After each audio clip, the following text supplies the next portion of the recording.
नमस्कार, आपके साथ मैं हूं लावनी विनीत और आप देख रहे हैं हमारी विशेष प्रस्तुति। दरअसल सीधे तौर पर मेरे पीछे की जो 4 शब्द लिखे हुए हैं वो आपको बहुत कुछ सोचने पर मजबूर कर देंगे। हम ऐसा इसलिए कह रहे हैं क्योंकि जब हम बात करते हैं नेपाल की तो हमारे जहन में एक तस्वीर उभरती है हिंदू राष्ट्र की। नेपाल को भारत हमेशा से हिंदू राष्ट्र की दृष्टि से देखता आया है, लेकिन आज यही धारणा धीरे धीरे बदल रही है क्योंकि नेपाल अब राष्ट्र विरोधी ताकतों का, राष्ट्र विरोधी शक्तियों का गढ़ बनता जा रहा है। खबर आ रही है कि भारत नेपाल सीमा से सटे क्षेत्र में लगातार कुछ ऐसे मदरसों का निर्माण कराया जा रहा है जहां पर नेपाल के मुस्लिम युवकों को भारत विरोधी गतिविधियों में शामिल करने के लिए शिक्षा दी जा रही है, उकसाया जा रहा है। यह भारत के लिए बड़ी चुनौती है, यह खतरे की घंटी है उन तमाम राष्ट्रों के लिए जो कहीं ना कहीं से आतंकवाद से जूझ रहे हैं। इस मसले पर हम एक खास चर्चा करने की कोशिश कर रहे हैं। कुछ खास मेहमान मेरे साथ कुछ ही पल में जुड़ेंगे, लेकिन सबसे पहले इस रिपोर्ट को देखिए और समझिए कि किस तरह से यह क्षेत्र अब भारत विरोधी गतिविधियों या यूं कहें कि पाकिस्तानियों का अड्डा बनता जा रहा है। पाकिस्तान की एक और नापाक हरकत, भारत में आतंक फैलाने का एक और प्लान। पाकिस्तान बना रहा है बॉर्डर पर आतंकी फैक्ट्री। आखिर क्या है पाकिस्तान का मदरसा प्लान?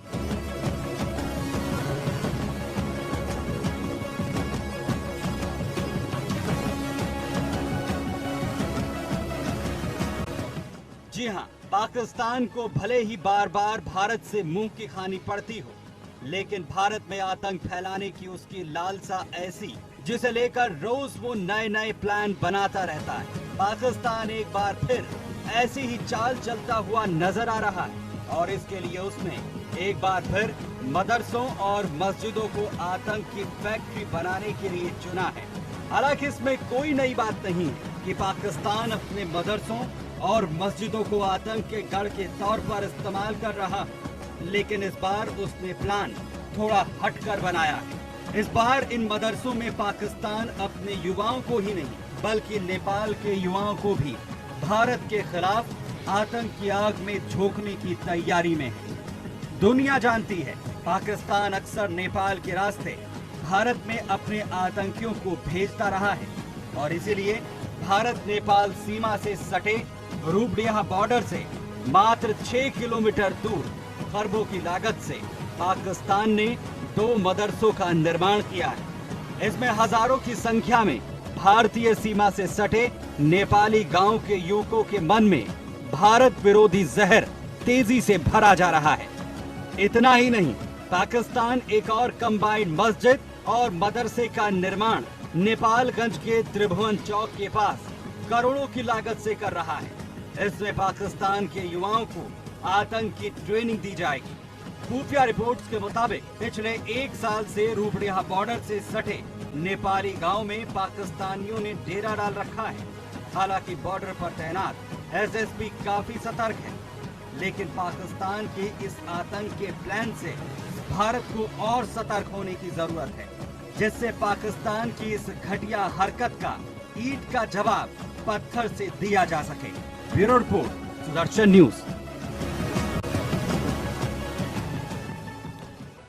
तो खासतौर से अगर देखा जाए तो 1751 किलोमीटर की जो खुली सीमा है वो कहीं ना कहीं से पाकिस्तानियों और आईएसआई के लिए एक बड़ा गढ़ बनती जा रही है। ये भारत के लिए सबसे बड़ी चुनौती है और चुनौती और सवाल दोनों कि मदरसों में आखिर जब जिहादी शिक्षा दी जाती है तो ऐसे मदरसों की संख्या बढ़ कैसे जाती है, क्यों नहीं अभी तक इन पर किसी भी तरीके की कैची चलाई गई है। हम इस पर भी बात करेंगे, अपने मेहमानों के पास भी चलेंगे, लेकिन उससे पहले जरा आप भी सुनिए कि किस तरह से वहां के लोग इस सच्चाई को कैमरे के सामने बता रहे हैं। तो ये नितांत ही गलत है और इसके द्वारा हमारे क्षेत्र के मुस्लिम भोले भाले युवकों को भ्रमित किया जा रहा है। इसमें नेपाल गवर्नमेंट को और हमारी भारत सरकार को बहुत ही तुरंत एक्शन लेना चाहिए। इतनी यहाँ पे इंटेलिजेंस की विंग है और इनके होने के बावजूद अगर ऐसा हो रहा है तो यही बहुत ही गलत है और तमाम आतंकवादी यहाँ पकड़े जा चुके हैं। इस बॉर्डर से आते हैं, आवागमन होता है और इसको करा करके बहुत ही ये आगे चल करके ही बहुत इससे माहौल खराब होगा। हमारे यहाँ के माहौल खराब होगा, नेपाल का माहौल भी खराब होगा। और इसमें चाइना का भी हाथ है, चाइना भी इसमें मिला हुआ है, वो भी अपने अड्डे बना रहा है। और इसके लिए हमारे गृह मंत्रालय को, विदेश मंत्रालय को और रक्षा मंत्रालय को बहुत ही तुरंत कार्रवाई करनी चाहिए। भारत हमारा इस पर सक्रिय होना चाहिए और नेपाल के अंदर भी नेपाल गवर्नमेंट को भी इस संबंध में सोचना चाहिए। नंबर 1, ये आतंकवादियों का गढ़ बन रहा है, नेपालगंज प्लस रुपेडिया भी, ये हमारे देश के लिए घातक है। इस समय पे हमारी स्टेट गवर्नमेंट और हमारी सेंट्रल गवर्नमेंट को ध्यान देना चाहिए और इस पर कार्रवाई भी करके राजदूतों को भी सतर्क करें और हमारी या जनता को भी हम लोगों को चाहिए कि इससे हम लोग अलर्ट रहें। ये पता चला है कि नेपाल में जो हमारा मैत्री राष्ट्र है, तो वहाँ कई मदरसों का निर्माण करोड़ों की लागत से पाकिस्तान की मदद से किया जा रहा है। और अभी हाल ही में एक वहाँ सृष्टि हाल था, वहाँ भी मदरसे और मस्जिद का एक हिस्सा निर्माण किया जा रहा है। और हमारे पड़ोसी मुल्क नेपाल में जो आसपास के भारतीय युवा बसे हुए हैं या रहते हैं, उनको बहला फुसला करके और उसमें भारत विरोधी गतिविधियों के लिए उनको तैयार किया जाता है, जो हमारे देश के लिए बड़ा ही हानिकारक है। तो देश के लिए सबसे बड़ी चुनौती है ऐसे इलाकों पर बने इन मदरसों और मस्जिदों में रहने वाले लोगों से निपटना, क्योंकि ये वही इलाके हैं जहां से आपको याद होगा कि यासीन भटकल और अब्दुल करीम टुंडा जैसे आतंकवादियों को गिरफ्तार किया गया था। ये फेहरिस्त लंबी है और लंबी हो भी सकती है, इसलिए चेतने की जरूरत है। बहरहाल 3 खास लोग मेरे साथ इस वक्त जुड़ चुके हैं। मेरे साथ स्टूडियो में इस वक्त मौजूद हैं जाने माने वरिष्ठ पत्रकार सुनील कौशिक जी, बहुत बहुत स्वागत। साथ ही साथ मेरे साथ जाने माने defence expert retired wing commander Praful Bakshi ji जुड़ रहे हैं फोन लाइन से। प्रफुल्ल जी, आपका भी स्वागत। और सुदर्शन न्यूज संवाददाता रामजी सोनी भी इस वक्त फोन लाइन पर जुड़ रहे हैं हमारे साथ। रामजी सोनी के पास जाऊं, मैं प्रफुल्ल जी के पास जाऊं, सबसे पहले मैं सुनील जी आपके पास आती हूं। ये जो आज जो तस्वीर और आज जो खबर आ रही है, नेपालगंज और रुपहिडिया के पास जो मदरसे अब खरबों की लागत से बनाए जा रहे हैं, ये पहला वाकया नहीं है। 2002 की रिपोर्ट से लेकर 2016 की रिपोर्ट तक ये कहती है कि मदरसों और मस्जिदों की संख्या इस इलाके में बढ़ी है, जिन पर पाकिस्तानियों का हस्तक्षेप है, जिन पर आईएसआई का कब्जा है और राष्ट्र विरोधी गतिविधियां यहीं से होती हैं। ये क्यों ऐसा होता चला गया, क्या वजह आप देखते हैं और कितनी बड़ी चुनौती? भारत और नेपाल के बीच में पिछले दिनों जो संबंध बिगड़े, पूरे देश ने देखा जिस तरीके से यातायात व्यवस्था ठप कर दी गई। और अभी कुछ दिन पहले की मैं आपको घटना बताऊं, 9 मार्च से लेकर के 13 मार्च तक नेपाल और भारत बॉर्डर पर सैनिकों के साथ, भारतीय सैनिकों के साथ दुर्व्यवहार हुआ, पत्थरबाजी हुई। उसमें भारत सरकार ने कोई बहुत ठोस रणनीति तय नहीं की। और पिछले 5 साल पहले नेपाल में एक राष्ट्रीय मदरसा संघ का गठन हुआ, जिसके राष्ट्रीय अध्यक्ष वहाँ के हैं डॉक्टर अब्दुल गनी और महासचिव हैं मौलाना मसूद खान। मौलाना मसूद खान का कई बार पाकिस्तान के दौरे करना और मदरसा जो बॉर्डर पे बनाए गए हैं, उनकी इसी संघ द्वारा, इसी राष्ट्रीय संगठन द्वारा पूरी रणनीति तय की जा रही है। लेकिन हमारी भारतीय एजेंसियां कुछ लेट जगी हैं, लेकिन जरूर है इस पे बड़ी कार्रवाई होगी और भारत सरकार से सख्ती से पेश आएगी और नेपाल सरकार के साथ चाहिए, क्योंकि एक बड़ी चुनौती है। प्रफुल्ल बख्शी जी, मैं आपके पास आ रही हूँ। जैसा कि सुनील जी ने बताया, क्या ये जो संख्या बढ़ती गई मदरसों की, मस्जिदों की, और जिस पर आईएसआई का पूरा हस्तक्षेप रहा है, क्या ये सरकार की, क्या ये भारत सरकार, वो चाहे जो हम बीते वर्ष 10 सालों 15 सालों की लगातार की बात कर रहे हैं, सरकारों की विफलता के कारण ऐसे हो सका है? और अब जब स्थिति ऐसे बन गई है तो कितनी बड़ी गंभीर समस्या है? देखिए, ये बहुत गंभीर समस्या है। ये इतनी छोटी समस्या नहीं है। ये है रेडिकल इस्लामाइजेशन ऑफ नेपाल। यहाँ तक कि नेपाल का इस्लामाइजेशन हो रहा है रेडिकल एलिमेंट्स के द्वारा।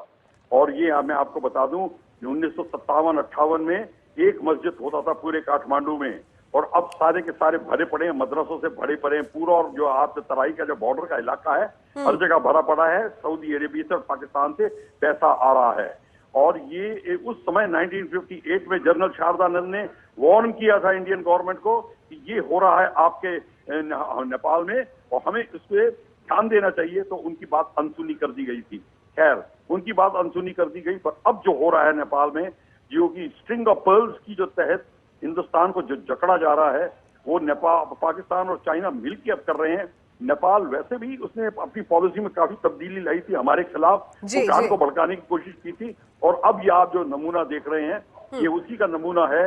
और हमारी जो फॉरेन पॉलिसी की फेलियर है, हम सिर्फ टेलीविजन पे आके जोर ठीक है, यानी कहीं ना कहीं से जो नीति, जिन पॉलिसीज में बदलाव होना चाहिए था, वो बदलाव हुआ नहीं, जिसके चलते ये समस्या गंभीर से गंभीर और ज्यादा गंभीर होती चली गई। मैं आपके पास भी आऊंगी प्रफुल्ल जी। इस बीच हमारे साथ राम जी सोनी, जिन्होंने ये खबर हम तक पहुंचाई है, हमारे रिपोर्टर, उनके पास भी जाना चाहूंगी।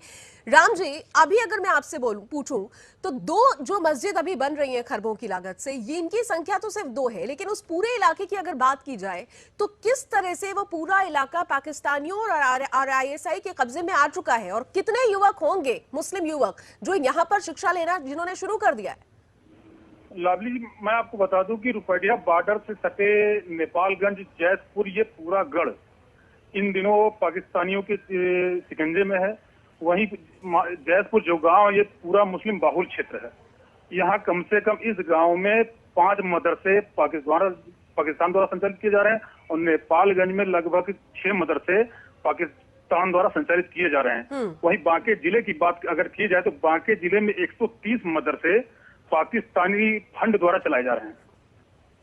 जी, तो ये है संख्या, किस तरह से पाकिस्तानी फंडिंग करते हैं और वहां पर मदरसे और मस्जिद चलती है। मदरसों और मस्जिदों के जरिए तैयार किए जाते हैं आतंकवादी, वो राष्ट्र विरोधी ताकतें, वो राष्ट्र विरोधी शक्तियां जो भारत के लिए नासूर बनती जा रही हैं। ये समस्या कितनी बड़ी है, इससे निपटने के लिए अब क्या होना चाहिए, इस पर भी अपने विशेषज्ञों से उनकी राय लेने की कोशिश करेंगे, लेकिन इस छोटे से ब्रेक के बाद।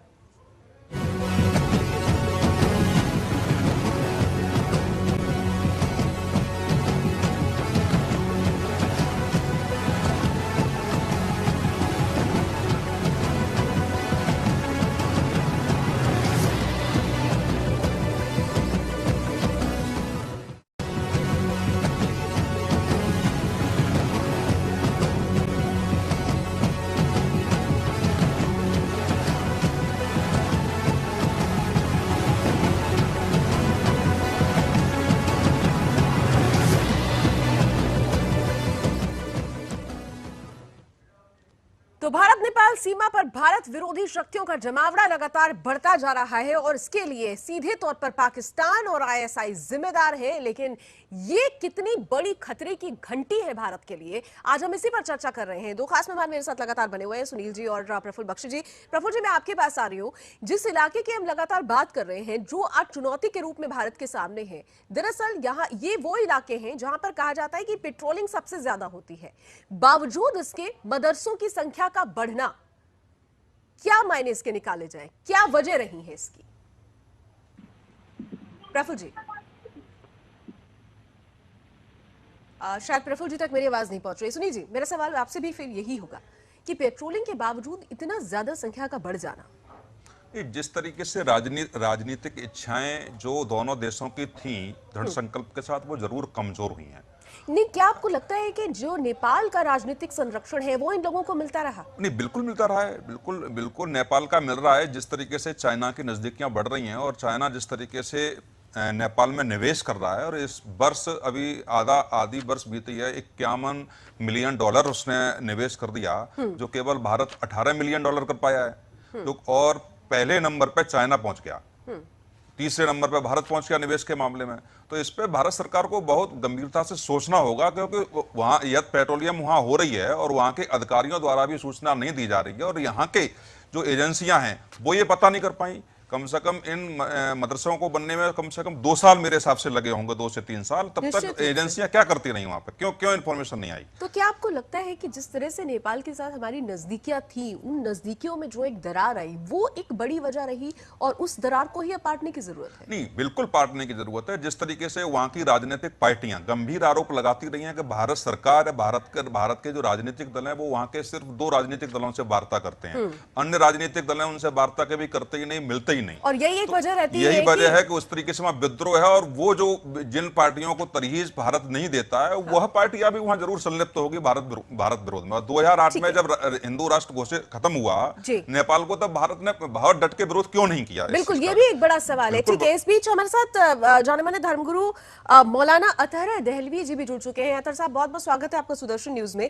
आपने भी अक्सर ये खबरें सुनी होगी, जानी होगी कि भारत नेपाल सीमा पर लगातार मदरसों की संख्या बढ़ रही है, पाकिस्तान की तरफ से उसे फंडिंग होती है, आईएसआई बाकायदा उस पर अपनी नजर रखता है। जिस तरह से मदरसे बढ़ रहे हैं, मदरसों का बढ़ना ये सवाल नहीं है, सवाल ये है कि मदरसों की शिक्षा एक बार फिर से सवालों के घेरे में है। इन मदरसों से भारत विरोधी शक्तियों को तैयार किया जा रहा है। नहीं, ये तो देखिए बकवासबाजियां है, फोबिया है, और ये कुछ खास विचारधारा है जो मदरसों के खिलाफ लगातार जो है। अतहर साहब, आप जो रिपोर्ट्स आई हैं क्या उनको भी खारिज करेंगे? आप देश में गृह मंत्रालय की तरफ से जो रिपोर्ट्स आई हैं क्या उन्हें भी खारिज करेंगे? आप पहले सुनिए, जो बकवासबाजियां हैं बिल्कुल बकवासबाजी है। एक सबूत देश ने किया, एक मदरसे को बंद नहीं किया गया। जिस देश के अंदर जो है एडिटर जो है वो महिलाओं के साथ बलात्कार की कोशिश करते पकड़े जाएं, वहां पर ये चर्चा होगी किस मदरसे में क्या होता है। ये सिवाय बकवासबाजी को कुछ नहीं है। क्या बात कर रहे हैं आप अतहर साहब? आपसे जो सवाल पूछा गया आप उसका जवाब दें। अगर आपके पास जवाब नहीं है तो बातों को घुमाने की या गोलमोल करने की कोशिश ना करें। आपके पास जवाब नहीं है, मदरसों की शिक्षा सवालों के घेरे में है, और ये चीज रिपोर्ट में लिखी है। इस चीज के तस्दीक हो चुकी है कि इस इलाके में किस तरीके से युवकों को बरगलाया जा रहा है, मदरसों में जिहादी शिक्षा दी जा रही है। आज उस पर आप जवाब नहीं देके गोलमोल बात कर रहे हैं और इधर उधर की बात कर रहे हैं आप। जेल में गया जो व्यक्ति अतहर साहब, आपसे जो पूछा जाए, आपसे फालतू बात करने के लिए हमने आपको फोन नहीं लगाया। बहुत बहुत शुक्रिया आपसे बातचीत करने के लिए, आपसे यही उम्मीद थी। देखिए सुनील जी, ये होता है हमारे देश के धर्मगुरु हैं, नहीं इस ऐसे धर्मगुरु हैं। जब सवाल पूछा जाता है तो सवाल को इधर उधर करने के लिए किस तरीके से जवाब आता है, क्योंकि खुद के लिए कोई जवाब है नहीं। भारत में कुछ इस तरीके की शक्तियां जो बहुत अपना सिर उठा रही हैं। जिस तरीके से अभी समाजवादी पार्टी के नेता ने कहा कि मुस्लिम तलवार उठा लेंगे, और इस तरीके से मौलाना साहब जो बातें कर रहे हैं कि ऐसा वहां कुछ नहीं है, तो इनको बड़ा, भारत सरकार को बड़ा सख्ती से कुचलने की आवश्यकता है। जब तक शक्ति इनके साथ पेश नहीं आएगी, केवल इनको वोट बैंक मानते रहेंगे, तब तक ये इस तरीके से सिर उठाते रहेंगे। सबसे बड़ी चीज तो ये है, वोट बैंक तो इनको माना जाएगा। और ये वो लोग हैं जो ऐसे बयानों से, ऐसे बेवजह और फालतू की बातों से पाकिस्तान को सपोर्ट करते हैं। तो जब आवाजें उठती है कि इन लोगों को पाकिस्तान भेज दिया जाए, क्यों नहीं ऐसा होता है? इन लोगों की तो भारत में कोई जगह ही नहीं होनी चाहिए फिर तो। नहीं, तो उसी अन्य हमारे भारत की राजनीतिक पार्टियां जब इनका पक्ष लेने लगती हैं और वो समझती हैं कि हमारा वोट बैंक है, या तो हम इनका सहयोग इनके बयानों के आधार पर नहीं करेंगे, तो हो सकता है वोट न मिला। इस तरीके का पिछले दो तीन जो इलेक्शन हुए हैं उनमें ये बातें टूटी हैं और लोग समझने लगे हैं, राजनीतिक दल। और ऐसा मुझे लग रहा है कि आगामी दिनों में, आगामी वर्षों में ऐसा महसूस भारत को होगा कि बिल्कुल अलग घटनाएं होंगी। वोट बैंक इनको नहीं माना जाएगा। जिस तरीके से इनकी महिलाएं जो खुलकर के वोट उन्होंने दिए किसी विशेष पार्टी को, और वो इस तरीके से महसूस करती थी कि वास्तव में हमारा कई सदियों से उत्पीड़न तलाक के नाम पर होता आया है, और ये उसको स्वीकार करने के लिए तैयार नहीं है। तो ये लोग ऐसे मुद्दों को उछालते हैं, ऐसे बयान देते हैं जिससे कि ये भटक सकें लोग। बिल्कुल, पूरा दिशा भ्रम करने की कोशिश की जाती है। अब यहाँ पर सवाल सीधा सीधा ये भी है कि जो ये मदरसे हैं, उन मदरसों को जो फंडिंग होती है, वहाबी मूवमेंट जो एक तरह से चल रहा है, जैसे कि आपने शुरुआत में ही कहा था, तो उस फंडिंग पर रोक लगाने के लिए जो कोशिशें होनी चाहिए, क्या वो किस तरह से आगे बढ़नी चाहिए? क्योंकि सऊदी अरब फंडिंग करता है, ये जग जाहिर हो चुका है। सऊदी से हमारे रिश्ते भी बहुत अच्छे चलते रहे हैं, ये भी हम जानते हैं, लेकिन उस फंडिंग पर रोक अभी तक नहीं लग पाई है। इसकी क्या वो तो राजनीतिक स्तर पर ये वार्ता हर दोनों देशों को रखनी पड़ेगी, विभिन्न देशों को भी रखनी पड़ेगी उनको। लेकिन जब तक हमारी जो सुरक्षा एजेंसियां हैं वो बिल्कुल प्रूफ के सामने, जब प्रधानमंत्री के सामने, गृह मंत्री के सामने नहीं रखेंगी ठीक से, और जिस तरीके से जिस तरीके से मोदी सरकार ने द्विपक्षीय संबंधों को वरीयता दी है, और द्विपक्षीय संबंधों के आधार पर विदेशी नीति जो तय की जा रही है वो बहुत सक्सेस है, और आगे जाके इसका बिल्कुल फायदा मिलेगा। जिस तरीके से अभी फिलहाल में जिस देश में गए थे वहां मुस्लिम देशों ने कहां विरोध किया, चुपचाप शांत बने रहे हो। नहीं, तो ऐसे में क्या आपको लगता है कि मुस्लिम देश भी, कई ऐसे मुस्लिम देश हैं जो भारत के करीब आ रहे हैं, क्या आपको लगता है कि अब वजह आ गई है कि वो मुस्लिम देश मिलकर पाकिस्तान का बॉयकॉट करें? नहीं, उन्हें दिख रहा है कि जो मुस्लिम देश बाहुल देश है, वहां के मुस्लिम इस्लामिक जिहादियों ने क्या हालत महिलाओं के बच्चों के साथ कर रखे हैं, और उन्हें ये महसूस होने लगा है कि यदि हमने इस पर लगाम नहीं दी और लोकतांत्रिक देशों का सहयोग हमने नहीं किया और सहयोग नहीं लिया, तो वही दुर्गति हमारी होगी। जो आजकल आपको देखने को मिल रही है अन्य देशों की।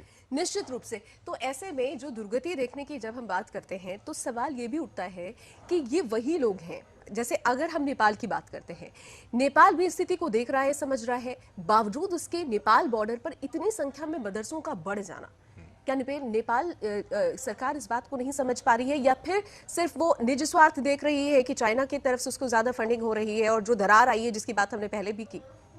जो इस समय नेपाल में जो पुष्प कमल दहल साहब की सरकार है, जो प्रधानमंत्री है वहां पे, वो मुझे व्यक्तिगत रूप से ऐसा लगता है कि वो भारत के साथ संबंध ठीक से नहीं चाहते हैं, क्योंकि पिछले 15 सालों ऐसा मैं बता रहा हूँ, पिछले 15 सालों में किसी भी रक्षा मंत्री का दौरा नेपाल में नहीं हुआ। अभी हाल ही में रक्षा मंत्री ने दौरा किया और दौरा करने के एक हफ्ते बाद दहल साहब चाइना पहुंच जाते हैं और वन बेल्ट वन योजना वाली जो है उस पर मोहर लगा करके आते हैं, और कुछ मांग ऐसी चाइना से करके आते हैं, गुप्त रूप से जो बातें होती हैं वो मीडिया तक नहीं पहुंच पाई हैं। तो कुछ न कुछ ऐसा है कि वो भारत को तरहीज भी वर्तमान सरकार जो है, वर्तमान सरकार है, वो नहीं दे पा रही है, और हमें खुफिया जो रिपोर्ट्स का आदान प्रदान ठीक से था वो नहीं हो पा रहा है ठीक से। ठीक है, अगर प्रफुल्ल बख्शी जी मेरे साथ जुड़े हुए हैं तो मैं प्रफुल्ल जी से एक सवाल करना चाहूंगी कि अब जब चुनौती ये बढ़ चुकी है, जिस तरह से हम तमाम रिपोर्ट्स की बात करें, तमाम तस्वीरों की बात करें, वहां के लोग इस बात की तस्दीक कर रहे हैं, तो फिर भारत की तरफ से अब क्या नीति अपनाई जानी चाहिए, भारत की तरफ से क्या कदम उठाए जाने चाहिए?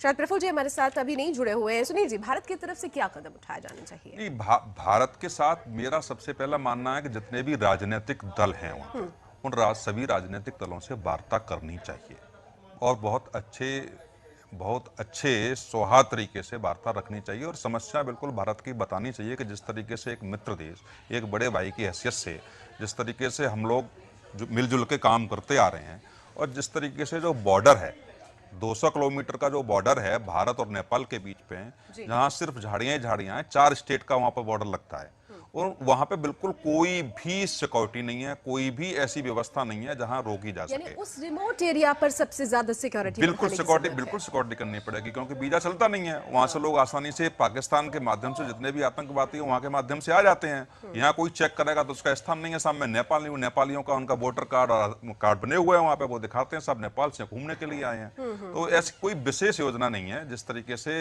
सुरक्षा एजेंसियों के हिसाब से जो रखनी चाहिए। अच्छा, एक जो मेरा अगला सवाल होगा, शायद थोड़ा सा बहुत सारे ऐसे लोग हैं जो इस सवाल से इत्तेफाक नहीं रखते हों, लेकिन आपको नहीं लगता कि आज की तारीख में हालात ऐसे बन चुके हैं, जिस तरह से भारत ने पाकिस्तान में घुसकर सर्जिकल स्ट्राइक की और लॉन्चिंग पैड्स को तबाह किया, कि आपको नहीं लगता कि दुनिया आतंकवाद से जूझ रही है, और आतंकवाद का पक्का पनाहगार अगर कोई बना हुआ है, एक गढ़ जहां पे सीधे सीधे आतंकवादियों को पनाह दी जा रही है, तो क्यों नहीं वहां पर भी सर्जिकल स्ट्राइक? नहीं, बिल्कुल नहीं, वहाँ इतने भयंकर हालात नहीं है जिस तरीके से पाकिस्तान में सर्जिकल स्ट्राइक भारत को करना पड़ा। नहीं, लेकिन ये भी एक तरह के लॉन्चिंग पैड ही है। अगर आप देखें, मदरसों में अगर आतंकवादी तैयार किए जा रहे हैं, जिहादी शिक्षा दी जा रही है, तो it is a kind of launching pad. नहीं, इसको राजनीतिक स्तर पर द्विपक्षीय वार्ता से निपटाया जा सकता है। पाकिस्तान और भारत के बीच अलग माहौल था, और जहां सर्जिकल स्ट्राइक भारत ने की, वहां पर विश्व के किसी भी देश ने वहां उंगली नहीं उठाई अभी तक। क्यों नहीं उठाई? क्योंकि सभी देश आतंकवाद से वर्तमान परिस्थिति में पीड़ित हैं, और बड़े देश समझते हैं कि इन आतंकवाद से लोकतांत्रिक व्यवस्थाएं वो वास्तव में कमजोर हो रही है, और आगे जाके बहुत दिक्कत लोकतांत्रिक देशों को होगी। निश्चित रूप से, यानी वार्ता के जरिए पहले, लेकिन हम तो यही कहेंगे कि अगर वार्ता से बात नहीं चले तो फिर प्रोएक्टिव होने की यहां पर भी जरूरत है, और अगर ऐसा एक्शन नहीं लिया गया तो ये चुनौती जो आज गंभीर बन चुकी है, कहीं ऐसा ना हो कि स्थिति हाथ से ही निकल जाए और नासूर बन जाए। बिल्कुल, बहुत बहुत शुक्रिया सुनील जी हमारे साथ जुड़ने के लिए, इस पूरी जानकारी में हमारे साथ देने के लिए। बहरहाल अभी बस इतना ही, लेकिन देश और दुनिया की तमाम खबरों के लिए आप जुड़े रहिए सुदर्शन न्यूज के साथ। जय हिंद।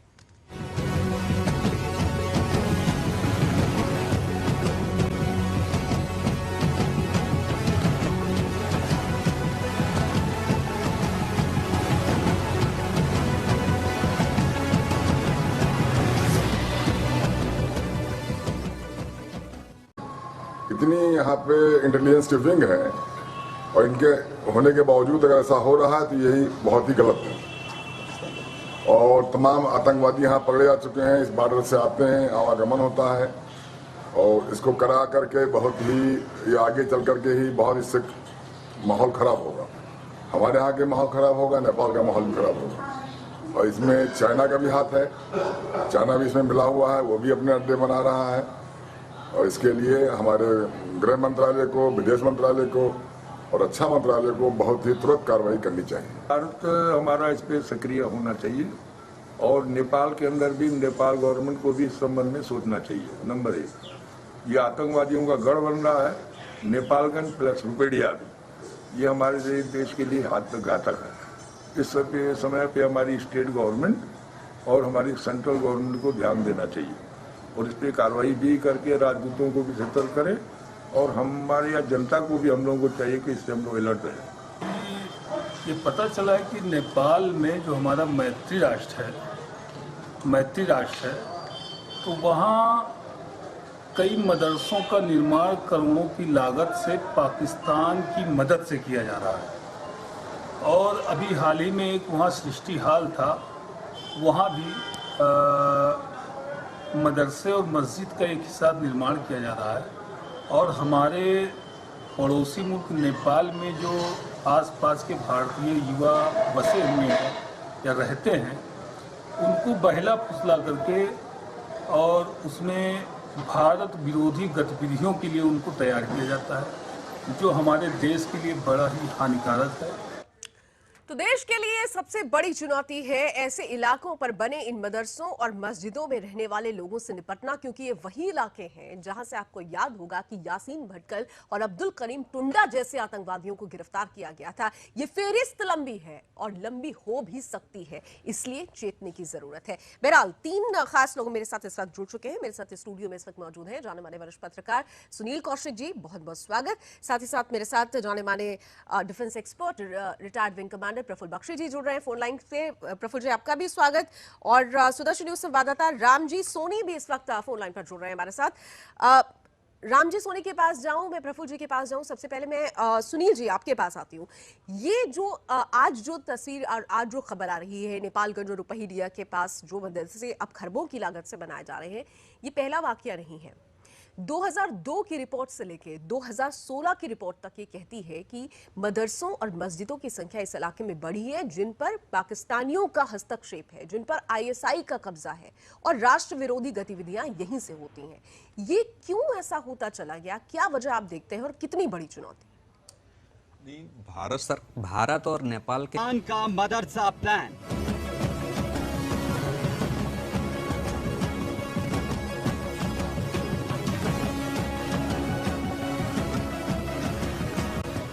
जी हां, पाकिस्तान को भले ही बार बार भारत से मुंह की खानी पड़ती हो, लेकिन भारत में आतंक फैलाने की उसकी लालसा ऐसी, जिसे लेकर रोज वो नए नए प्लान बनाता रहता है।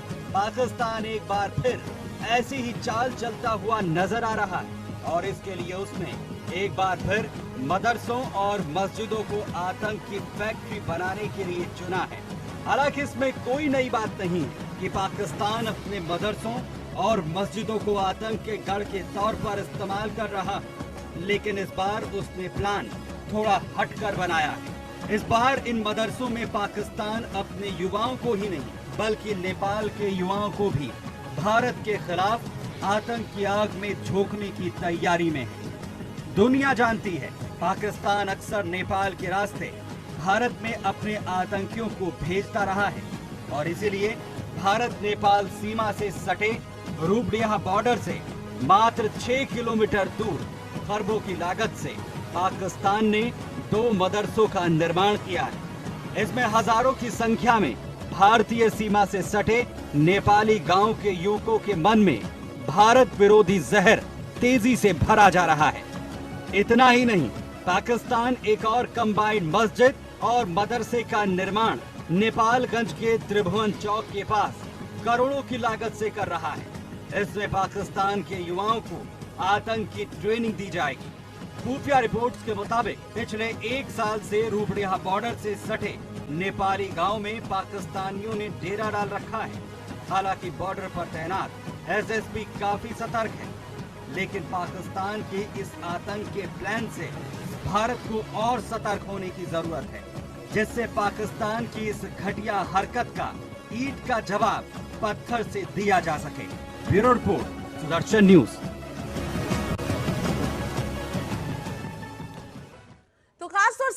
देखा जाए तो 1751 किलोमीटर की जो खुली सीमा है वो कहीं ना कहीं से पाकिस्तानियों और आईएसआई के लिए एक बड़ा गढ़ बनती जा रही है। ये भारत के लिए सबसे बड़ी चुनौती है और चुनौती और सवाल दोनों कि मदरसों में आखिर जब जिहादी शिक्षा दी जाती है तो ऐसे मदरसों की संख्या बढ़ कैसे जाती है, क्यों नहीं अभी तक इन पर किसी भी तरीके की कैची चलाई गई है। हम इस पर भी बात करेंगे, अपने मेहमानों के पास भी चलेंगे, लेकिन उससे पहले जरा आप भी सुनिए कि किस तरह से वहां के लोग इस सच्चाई को कैमरे के सामने बता रहे हैं।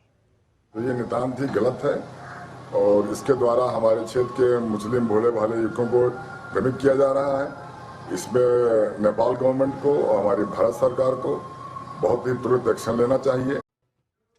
नमस्कार, आपके साथ मैं हूं लावनी विनीत और आप देख रहे हैं हमारी विशेष प्रस्तुति। दरअसल सीधे तौर पर मेरे पीछे की जो 4 शब्द लिखे हुए हैं वो आपको बहुत कुछ सोचने पर मजबूर कर देंगे। हम ऐसा इसलिए कह रहे हैं क्योंकि जब हम बात करते हैं नेपाल की तो हमारे जहन में एक तस्वीर उभरती है हिंदू राष्ट्र की। नेपाल को भारत हमेशा से हिंदू राष्ट्र की दृष्टि से देखता आया है, लेकिन आज यही धारणा धीरे धीरे बदल रही है क्योंकि नेपाल अब राष्ट्र विरोधी ताकतों का, राष्ट्र विरोधी शक्तियों का गढ़ बनता जा रहा है। खबर आ रही है कि भारत नेपाल सीमा से सटे क्षेत्र में लगातार कुछ ऐसे मदरसों का निर्माण कराया जा रहा है जहां पर नेपाल के मुस्लिम युवकों को भारत विरोधी गतिविधियों में शामिल करने के लिए शिक्षा दी जा रही है, उकसाया जा रहा है। यह भारत के लिए बड़ी चुनौती है, यह खतरे की घंटी है उन तमाम राष्ट्रों के लिए जो कहीं ना कहीं से आतंकवाद से जूझ रहे हैं। इस मसले पर हम एक खास चर्चा करने की कोशिश कर रहे हैं। कुछ खास मेहमान मेरे साथ कुछ ही पल में जुड़ेंगे, लेकिन सबसे पहले इस रिपोर्ट को देखिए और समझिए कि किस तरह से ये क्षेत्र अब भारत विरोधी गतिविधियों या यूं कहें कि पाकिस्तानियों का अड्डा बनता जा रहा है। पाकिस्तान की एक और नापाक हरकत, भारत में आतंक फैलाने का एक और प्लान। पाकिस्तान बना रहा है बॉर्डर पर आतंकी फैक्ट्री। आखिर क्या है पाकिस्तान